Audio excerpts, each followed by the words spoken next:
Si Miyaka Yuki ay pangkaraniwang mag-aaral lamang at malapit nang magtapos sa high school. Subalit dahil sa mahiwagang kapangyarihan ng isang aklat tungkol sa sinaunang Tsina na kung tawagin ay aklat ng 4 na tagapangalaga ng langit at lupa, nagawa niyang makarating sa syudad ng Conan. Isang mundo na kakaiba sa mundo na kanyang kinagisnan. Samantalang si Julie naman, isang kaibigan at kaklase ni Miyaka, ay nagpatuloy sa pagbabasa ng naiwan nilang mahiwagang aklat. Pagkatapos makilala ni Miyaka si Tamahome, isang binata na may tatak ng halimaw sa kanyang noo, nahuli naman sila ng mga sundalo ni Hotohori, ang emperador. Kung ganoon narinig ninyong lahat, ang dalagang ito magkakamit ng kapangyarihan ng Suzaku at hihirangin na tagapangalaga ng ating imperyo. Siya ang dalaga sa banal na templo ng Suzaku. Napag-alaman nilang lahat na ang babae sa alamat ay walang iba kundi si Miyaka, ang 7 tagapagtanggol ng Suzaku.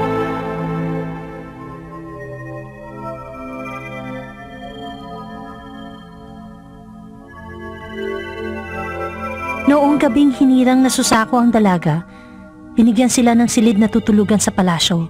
Habang namamahinga, napanaginipan ng dalaga ang mundong iniwan niya. Miyaka! Miyaka! Miyaka!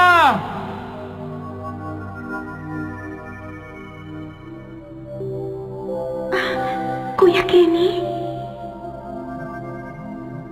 Miyaka? Kuya! Sige na, tulungan mo ko! Kuya Kenny, gusto ko nang umuwi. Gusto ko na makabalik sa mundo natin. Kuya Kenny! Kuya! Pero hindi ako ang kuya mo, Miyaka. Pero hindi ako ang kuya mo, Miyaka.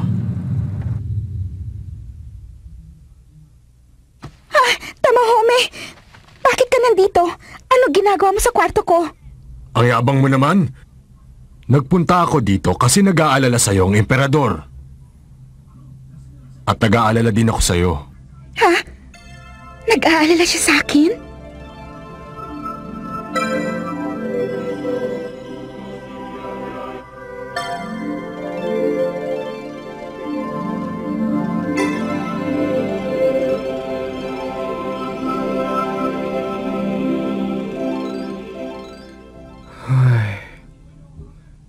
Masyado na yata ako makisig. Totoo ba na nag-aalala ka sa akin? Oo. Mabuti naman. Lahat ng tao dito sa palasyo, ikaw ang pinag-uusapan. Talaga? Sabi nila, nahirang na raw ang Suzaku. Salamat nga pala sa'yo, malambot ang hihigaan ko ngayong gabi. Inaalala mo lang pala ako para sa sarili mo eh. Huwag ka mag-alala, hindi ako nalulungkot. Hindi ko nga naaalalang mundo namin eh. Mas pinoproblema ko pa kung anong damit ang isusuot ko ngayong araw.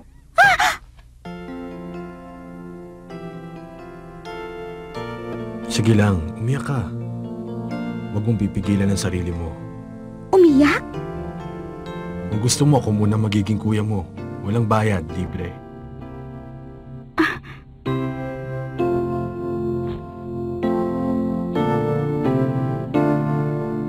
Salamat. Alam mo, iniisip ko lang. Ha? Kung gusto mong makabalik sa mundo mo, kinakailangang makuha mo ang kapangyarihan ng Suzaku. Pag nagawa mo yon, pwede nang matupad ang lahat ng kahilingan mo, hindi ba? Oo nga, ano? Hotohori! Miyaka! Hotohori! Miyaka, Hotohori! Emperador nga pala. Mabuti't dumating ka. Kukumustahin sana kita, kaya lang abala pa ako sa ngayon. Huwag po kayong mag-alala. May kailangan ka ba? Eh kasi, paano ko ba makukuha ang kapangyarihan ng ibong Phoenix? Ay, ang Suzaku pala. Ah, yun lang ba? Nandito ang sagot. Ha? Alam mo ba kung ano ito? Nakita ko na yan dati. Hindi ko lang maintindihan ang nakasulat. Ang aklat ng 4 na tagapangalaga ng langit at lupa. Yan na nga yun! saan naman galing yan? Mula pa ito kay Taiso. Kay Taiso? Siya ang unang emperador na binilinan ni Tycoon, yung nangangalaga sa mundo namin, ng sagradong aklat na ito. Sagradong aklat? Hinati sa 4 ang 28 planetang sakop ng kalangitan. Ibig sabihin, may 7 planeta sa bawat pangunahing dulo ng kompas. Sila ang 4 na tagapangalaga. Ang Suzaku o ang pulang Phoenix ang isa sa 4 na ito. At nangangalaga sa timog na bahagi ng kalangitan. Sa ilalim ng Suzaku, nakapaloob ang mga pangalang Chichiri, Tamahome, Noriko, Hotohori, Chiriko, Taski at Mitsukake. Sila ang 7 planeta ng Suzaku.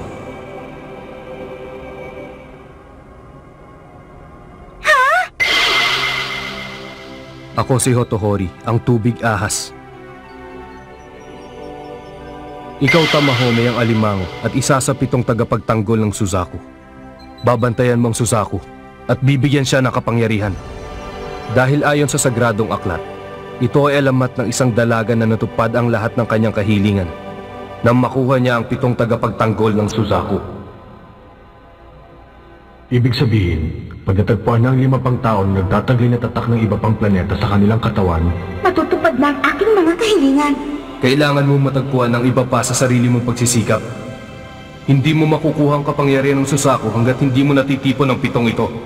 Tamahome, napansin mo? ang alin? Kasamang pangalan mo sa 7 planetang nabanggit. Oo nga. At ikaw rin, Hotohori, Emperador pala. Siyempre naman. Nakakainis. Kaya naman pala siya mabait sa akin eh. Mukhang nalungkot ka yata, Miyaka. Ha? Naku, hindi ah! O sige! Hahanapin ko na ang 5 pang natitira. Dalhin niyo dito ang lahat ng nangunguna sa literatura at pakikidigma! Kamahalan, mahal na Suzaku, narito na po ang mga nangunguna sa literatura at pakikidigma, gaya ng inyong inutos. Maraming salamat. Itaas ang kamay ng may nakatatak na letra sa katawan. Wala. Hindi naman basta-basta lalabas ang letra sa katawan eh. Baka nga hindi nila alam na may nakatatak sa kanila. Mabuti pa, susubukan ko muna ang kanilang mga galing. Pero sa totoo lang, sana yung natitirang 5 ay mga naggagandahang dilag. Sa totoo lang rin, sana yung natitirang 5 makikisig na binata. Umanda kayo!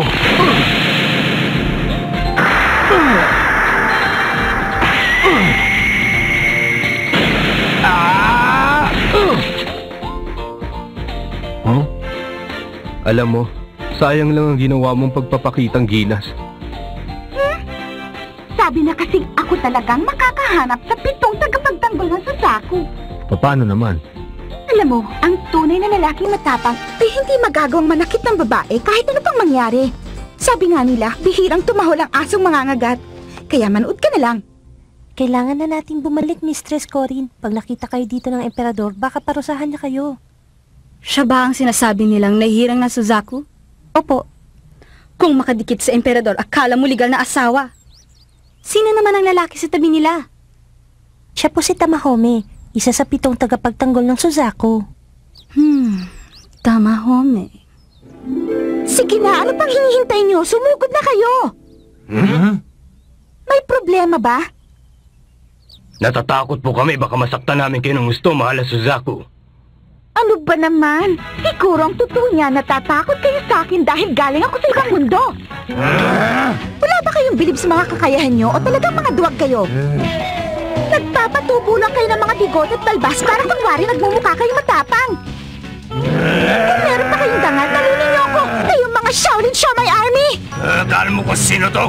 Wala kang karapatan para insultuin kami ng ganyan! Naman, para yun lang napi ko na kagad. Wala sa kanilang hinahanap ko! Kahit sino naman magagalit sa mga sinabi mo eh.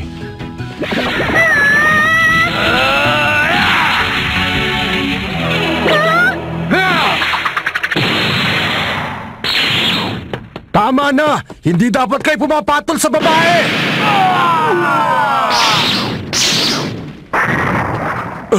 Miyaka! Umalis ka dyan! Bilisan mo!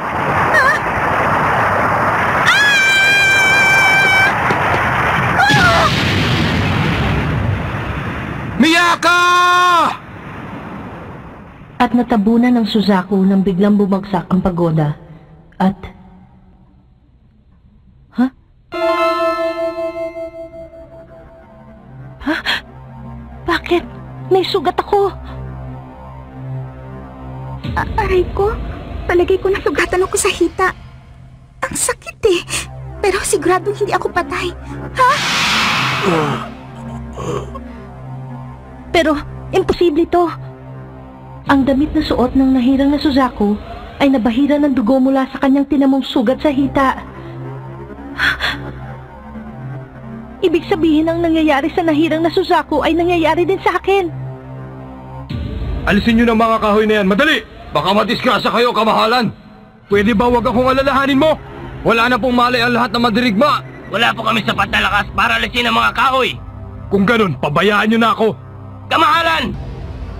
Alam ko nahihirapan ka na. Tama na! Sabi nila, bantayan ko raw ang nahirang na Suzaku. Kaya sa lahat ng oras, ipagtatanggol kita, Miyaka.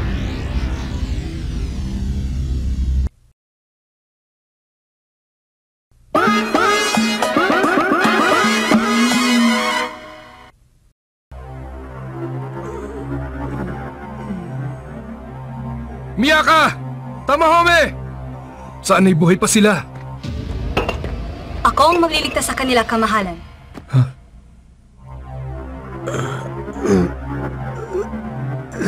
Di ko na kaya. Patay na.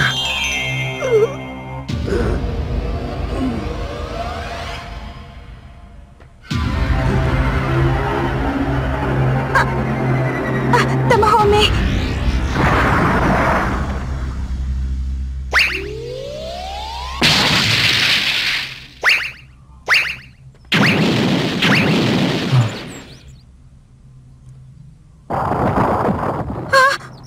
Nandito, buhay pa sila. Talagang maswerte ka. Sino kaya siya? Nasaktan ba kayo? Hindi naman masyado, kamahalan. Tamahome, salamat at iniligtas mo ang Suzaku. Wala bang pabuya? Siyempre meron. Kahit napilitan ka, itinaya mo pa rin ang buhay mo para sa akin. Bakit? May problema ba? Ginagawa ko lang ang isang bagay kapag gusto ko talagang gawin. Siguro sa ibang paraan at pagkakataon na lang kita sisingilin, Miyaka. Kung ganoon, maraming salamat. Medyo nanakit lang ang likod ko. Pero Tamahome, ng mga oras na yun,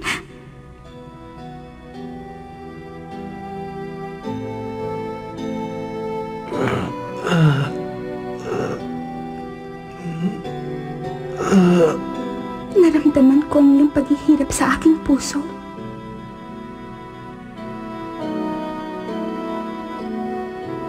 Ang sakit.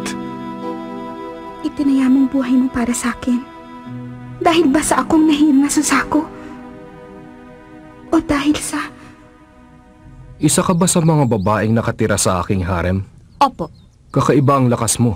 Hindi kaya... Ha? Ano balak niyong gawin, kamahalan? Ipagpaumanhin mo. Pero meron kang... Ito po ba?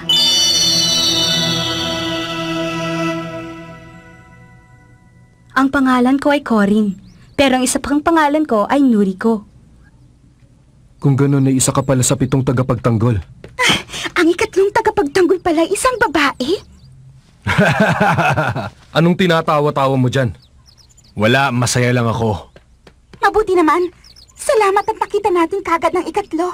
Salamat sa pagligtas mo sa amin, ha? Ako nga pala si Miyaka. Ha? Hindi ikaw ang gusto kong iligtas. Huh? Kundi ang lalaking ito.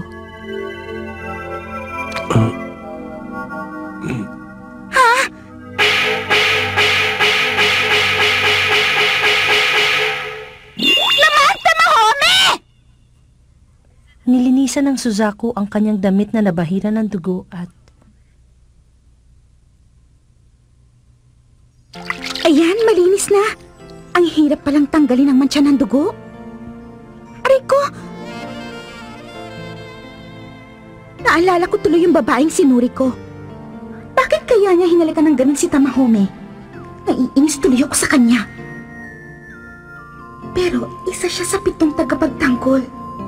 Wala akong magagawa. Kung gusto kong makabalik sa mundo namin, kailangan kong maipon ng 7 tagapagtanggol na Suzaku. Kaya kahit naiinis ako sa kanya, kailangan ko pa rin siyang pakisamahan. Pero paano? Paano ako makikipagkaibigan sa kanya? Sige, lalaban ko muna itong mga panloob ko, tapos bibisitahin ko siya, tapos... Miyaka! Bastos! Lumabas ka dito! Huwag ka sumigaw. Gusto ko lang naman magtago dito eh. Sige na!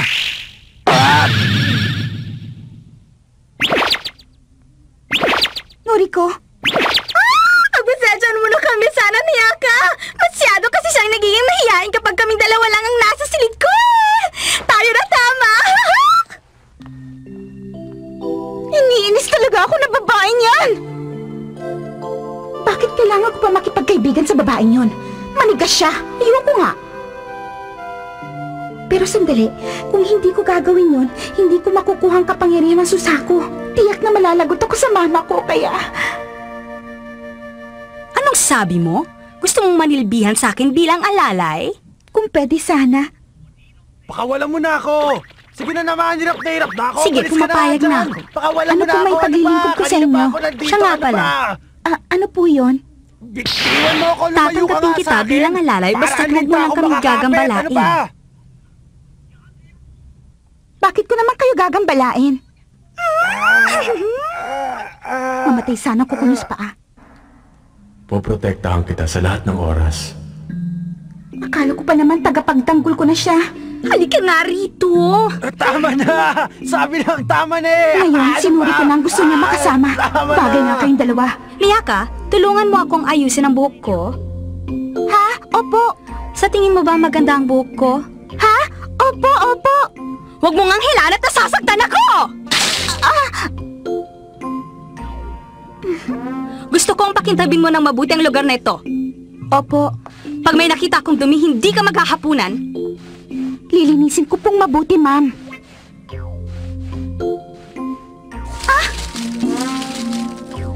Bakit hanggang ngayon madumi pa rin dito? Lilinisan ko na yan kanina! Miyaka, tulungan mo naman ako! Salo! Tama! Iwan na natin ang babaeng ito at maghapunan na tayo. Para siyang Bella Flores sa buhay ko! Tigilan mo ng pagpapahirap kay Miyaka! Bakit mo naman ako sinisigawan, Tamahome? Dahil nagagalit na ako! Galit ka sa akin! Hmm? Nagagalit ka na sa akin. Ibig sabihin, mas gusto mo ang babaeng yan kaysa sa akin na nagligtas sa'yo. Teka, hindi naman yun ang ibig kong sabihin eh. Talaga? Hindi ka galit sa akin? Hindi. Hindi ka nagalit sa akin! Kung ganon, mahal mo pala ako! Teka, lalong hindi yun ang ibig kong sabihin. Ang saya-saya ko, tama! Hindi na kayo nahiya sa mga sarili niyo! Aray! Tama!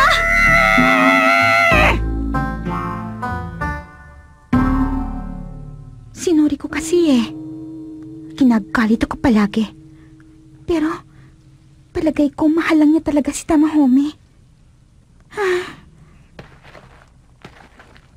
Ha?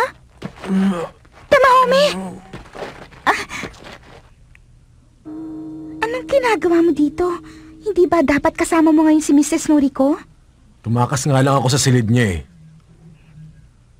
Ang swerte mo naman. Ang ganda-ganda na nagmamahal sa'yo. Alam mong hindi totoo yan.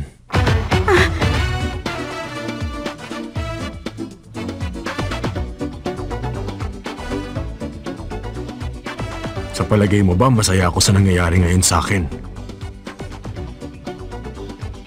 Eh kasi, ang akala ko eh. Tamahome!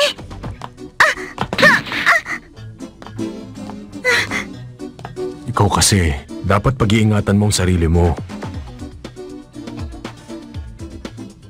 Muling binendahan ng binatang si Tamahome ang sugatang binti ng Suzaku at sinubukang pagalingin ito.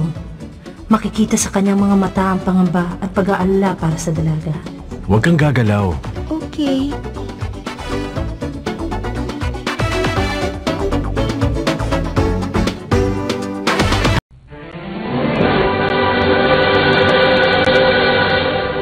Miyaka ay nahirang bilang kinatawan ng Suzaku. Sa tulong ni Hotohori, ipinatawag nila ang lahat ng nangunguna sa literatura at pakikidigma upang makita ang 5 pang natitira sa 7 tagapagtanggol. Subalit nang subukan niya mga kandidato, bumagsak ang pagodang kanyang kinalalagyan. Iniligtas ni Tamahome si Miyaka dahil sa likod ng binata bumagsak ang malalaking kahoy. Bigla namang dumating ang isang taong nagligtas sa kanilang dalawa. Ito ay si Korin, kabilang sa harem ng emperador at may tatak ng willow sa kanyang dibdib. Binaliwala ni Korin ang kanyang lugar sa lipunan dahil makailang ulit ng hinamak ang pagkatao ni Miyaka, ang Suzaku.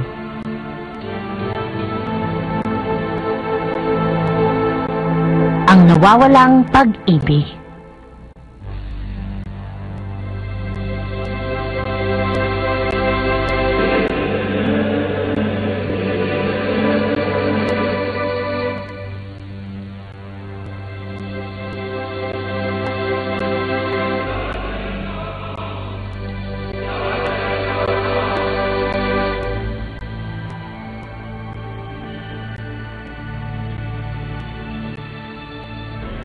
Muling binendahan ng binatang si Tamahome ang sugatang binti ng Suzaku at sinubukang pagalingin ito.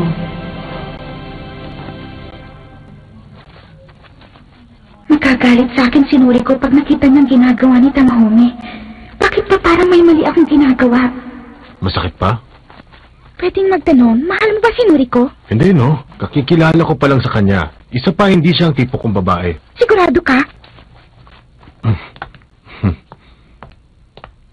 Alam ko na kung anong tawag dyan. Nagsiselos ka kay Noriko, hindi ba?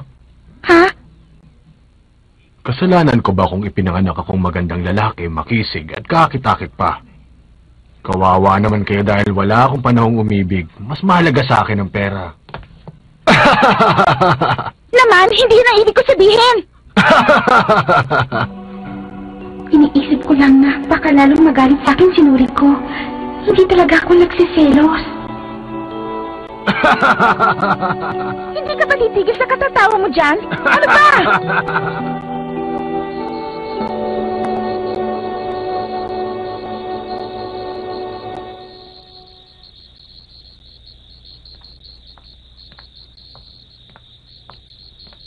Miyaka, May problema ba? naglalakad ako sa may kanlurang bahagi ng lawa kanina. Tapos hindi ko na napansin na nawala na pala ang kabiyak ng hikaw na ito na suot ko. Wow, ang ganda naman! Ibinigay sa akin ito ng aking ina bago ako inatasang pumasok sa harem ng emperador. Gamit pa ito ng kanununuan namin. Talaga? Ang bato nito ay kumikinang sa dilim, kaya ngayong gabi ang pinakamabuting oras para hanapin to. Kaya lang ang aking mga dama ay takot naman sa dilim. Kung gusto mo, ako na lang ang maghahanap sa may lawa. Pero Miyaka, Alam kong mahalaga sa iyo ang hikaw mong yan dahil minana mo pa yan sa iyong ina. Huwag kang mag-alala, akong bahala maghanap. ha? Napakabuti mo talaga, Miyaka. Hayaan mong pagkatapos nito, pagsisilbihan naman kita bilang si Noriko, isa sa 7 tagapagtanggol ng Suzaku. Ha? Totoo ba yan, Korin? Sige, dito ka lang. Pangako, makikita ko kaparis ng hikaw mo. Maraming salamat ha, Miyaka.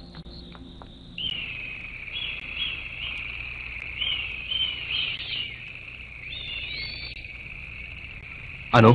Kamahalan, 18 na po kayo at napapanahon na para humanap na magiging emperatris ninyo. Huwag niyong sabihin na mababaliwala ang ginawa namin pagtipo ng mga magagandang dilag sa buong imperyo. Kamahalan, bakit hindi niyo po pinapansin ang mga dalaga sa harem? Alam niyo ba kung bakit? Bakit nga po ba, kamahalan?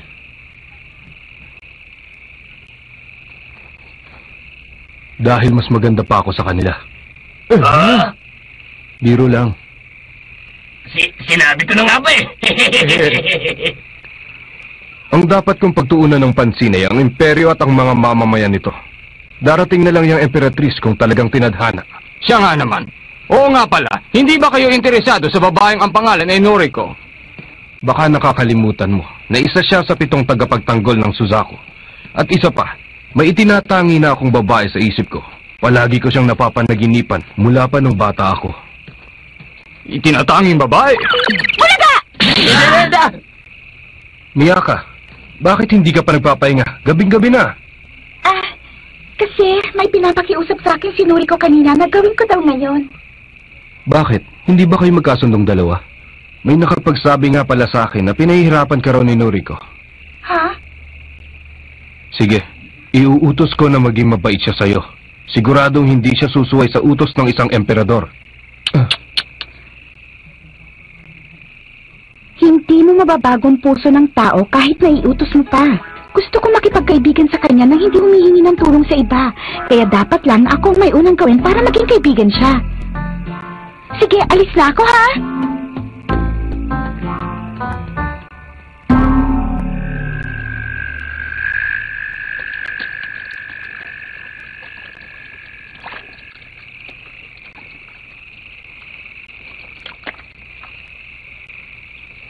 Sigurado namang nandito lang yun eh. Ha? Bakit pati ako nabasarin? Naman, hindi ako makagalaw. Ay, hindi ako makahinga. Tamahome! Miyaka! Naramdaman ko na tinatawag ako kanina ni Miyaka. Baka may nangyayaring masama sa kanya. Talagang walang isip. Biro nyo, pumunta siya ngayong gabi sa Maylawa para lang sa wala. Ni hindi nga ako pinapayagang lumabas sa aking silid, kaya paano naman ako pupunta doon? Oo nga naman. Siguro basang-basa ng babaeng yun ngayon. Baka sa pinagalingan niyang mundo, hindi sila sibilisado dahil wala siyang alam tungkol sa... Tama, Home! Totoo bang lahat ng narinig ko kanina?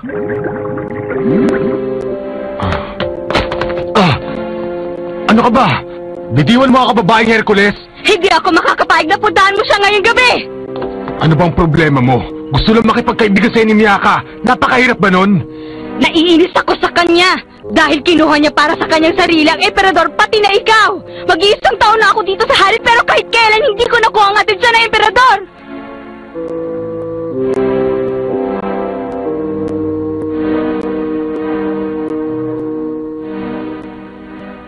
Tapos bigla na lang siyang darating at pagbibigyan ng lahat. Hindi ko alam kung anong nakita sa kanya ng emperador dahil napaka-ordinaryong babae lang naman niya.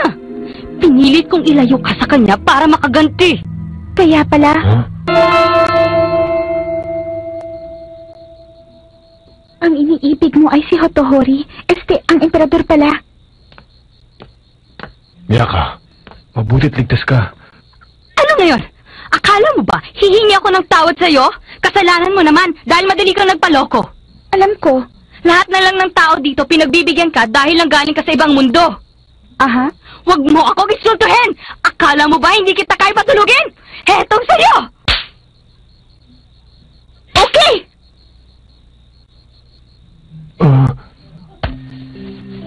Hindi ko nakitang hikaw mo, pero etong nakita ko.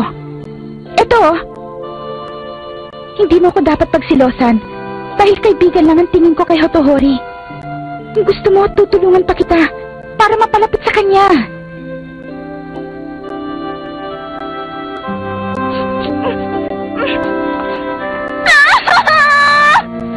Ngayon, alam ko na, hindi pala si Tamahoming iniibig ni Noriko. Hindi ko malaman kung anong papel ko dito. Anong sabi mo? Mas mabuting alam mo na may isang babaeng nagmamahal sa'yo at nasa paligid lang siya. Kung bubuksan mo lang ang puso mo, tiyak na makikilala mo siya kagad.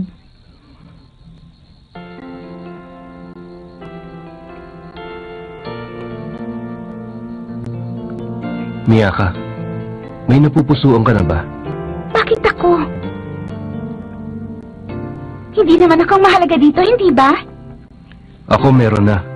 Hinahanap ko na siya. Bata pa ako. Matagal ko na siyang inaasam-asam.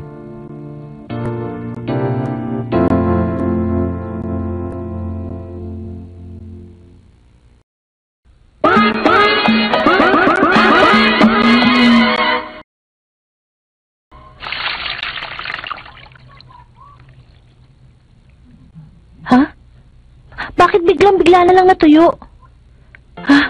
Ipinagtapat ng emperador ang tunay niyang nararamdaman para sa dalaga. Noong bata pa ako, narinig ko na ang alamat tungkol sa Suzaku na galing pa sa ibang mundo. Mula noon, hindi na siya maalis sa isipan ko. Miyaka, nasa iyo ang katangiang pinapangarap ko noon para sa kanya. Ikaw lang ang nais kong makilala ng lubusan. Ikaw lang ang nais kong makasama. Wala nang iba.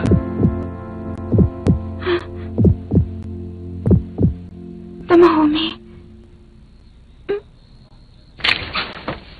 Bakit? Anong gagawin niya? Tamahome! Noriko! Ano ginagawa niyong dalawa dito? Nandito kami para sunduin si Miyaka. Hindi niyo ba alam na malaking kaparusahan ang kapalit ng ginawa niyo? Huwag kayong mag-alala. Pinahihintulutan ko kayong pumasok sa aking silid. Salamat po. Hotohori, babalik na ako sa aking silid. Miyaka, lahat ng binitiwan kong salita sa iyo ay totoo. Sinabi mo na gusto mong bumalik sa iyong mundo. Subalit pagkatapos ng ating misyon, naisa na kitang maging kabiyak ng aking puso. Hindi mo pwedeng gawin yon! Huwag kang mag-alala. Hindi ko inuutos. Alam ko na hindi ko mababago ang puso ng tao kahit na iutos ko pa.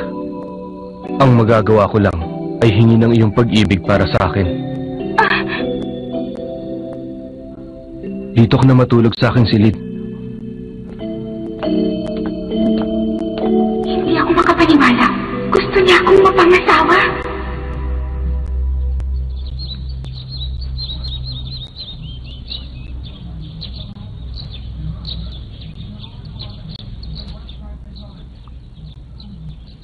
Ayan tuloy, hindi ako nakatulog.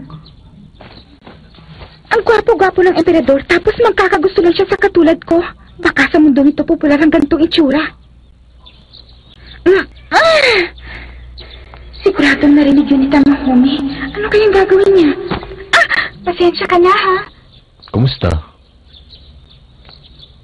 Yun lang? Wala man lang siya sasabihin tungkol sa nangyari kagabi. Saan ka pupunta? Pupunta lang ako sa bayan. May mga trabaho pa akong dapat asikasuhin eh. Matagal ko na nga napapabayaan. Teka, sasama ko sa'yo. Bakit hindi ka nalang makipagkaibigan kay Noriko? Tapos hanapin mo na natitirang 4 na tagapagtanggol. Tamahome?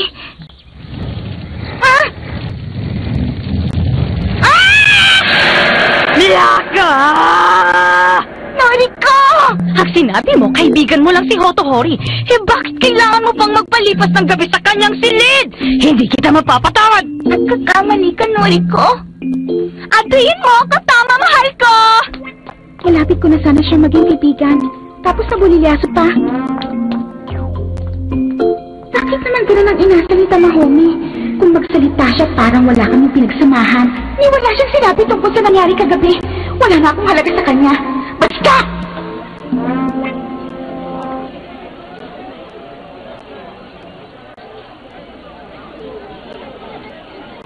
Alam kong mali itong ginagawa kong pagsunod sa kanila, pero gusto ko pa rin maging kaibigan si Noriko at malaman ang nararamdaman ni Tamahome. Hindi ko talaga maintindihan. Kung mahal ni Noriko si Hotohori, bakit dikit pa siya ng dikit kay Tamahome? Akala niya siguro hindi natin siya makikilala. Pabayaan mo siya. Ang init naman ang ulo mo!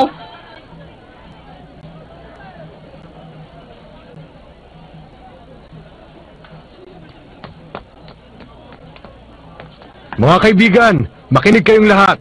Malamang ay narinig niyo na tungkol sa nahirang na dalaga upang kumatawan sa Suzaku, hindi ba? Ano ngayon? Ang babaeng nahirang ay hindi nagmula sa ibang bansa o sa malayong lugar. Hindi siya nagmula sa mundong ito. Ang babaeng nahirang ay nagmula pa sa ibang mundo. Ang kanyang ayos at pananamit ay hindi makikita sa ating mundo. Ngayon, maipagbibili ako sa inyong mga bagay na dinala niya dito mula pa sa kanilang mundo. Sige na, ipakita mo na sa amin!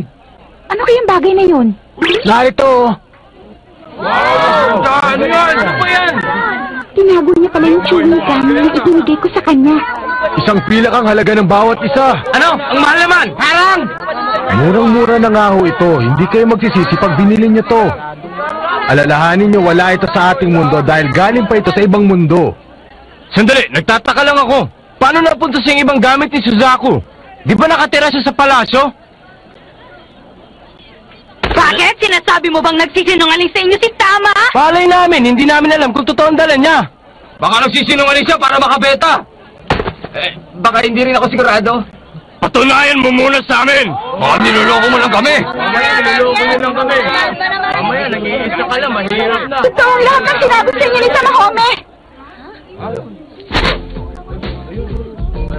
Ako ang nagbigay sa kanya na pinagbibili niya sa inyo. Miyaka,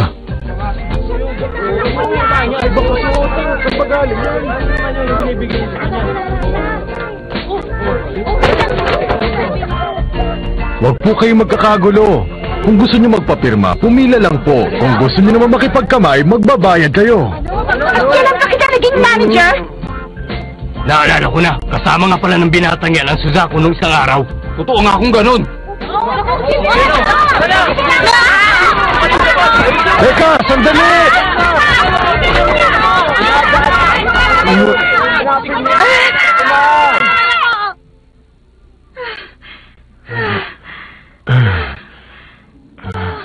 Siguro naman ligtas na tayo ngayon. Oo nga.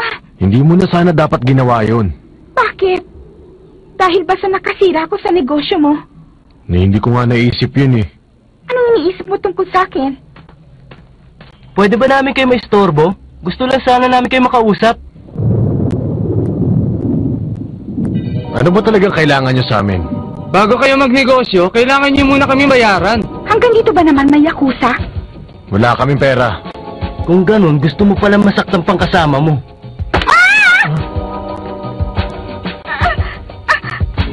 Aba, napakaganda ng dalagang bihag niyo ah. Oo nga, boss! Pakawalan nyo siya ngayon din. Huwag ka masyado mayabang binata. Hawak ko ang lugar na to. Isang salita ko lang at hindi ka na makakapagtrabaho sa bahay ito. Ngayon, kung magbabayad ka sa akin, magiging maluwag ako. Yan nga palang bihag natin babae, boss. Sabi nila, siya raw ang Suzaku. Pag sinuswerte nga naman, makikipagtawaran ako sa iyo ngayon. Siguro naman, pamilyar ka na sa negosyong ito. Bibigyan kita ng 30 pesetang ginto kapalit ng babaeng yan. Nasa panganib sila, Miyaka, tama. Bahala na muna kayo. Manunood na lang ako. 30 pesetang ginto? Niloloko mo ba ako? 40 pesetang ginto! 35! 37! Ang taas mo magturing! Sabi ng 40 bakit ba ang barat mo? Tamahome, bakit? Natatakot ka na ba, Binibini? Nagagalit na ako!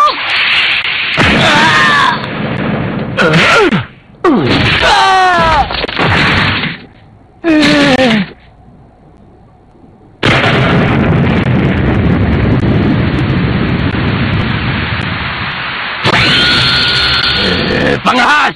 Pagsisiya mo yung ginawa mo, wala nang ibang makikinabang sa kanya!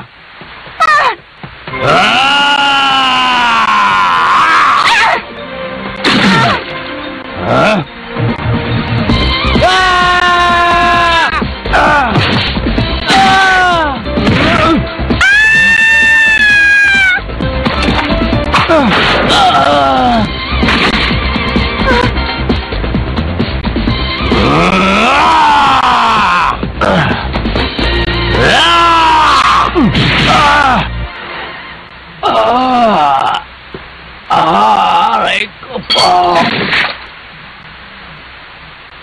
May mga bagay na hindi dapat pinagbibili. Kahit na ang kapalit nito ay buong yaman ng mundo. Ay nako, ganito lang palang mangyayari. Tara, malis na tayo. Ano ka ba? Dahil sa akin, hindi ka na makakapagtrabaho sa bayang ito. Dahil din sa akin, kaya ka nasugatan ng ganyan. Bakit? Hindi mo naman kailangan gawin ang lahat ng ito para sa akin. Tayo na. Sagutin mo ako! Hindi na mahalaga ang isasagot ko. Mahalagang isasagot mo sa akin dahil mahal kita. Alam mo ba yun? Ipagpaumanin mo. Pero wala akong nararamdamang ganyan para sa'yo. Binabantayan kita dahil ikaw ang kinatawan ng Suzaku. Tayo na. Nag-aalala na sa atin ang emperador. Tamahome.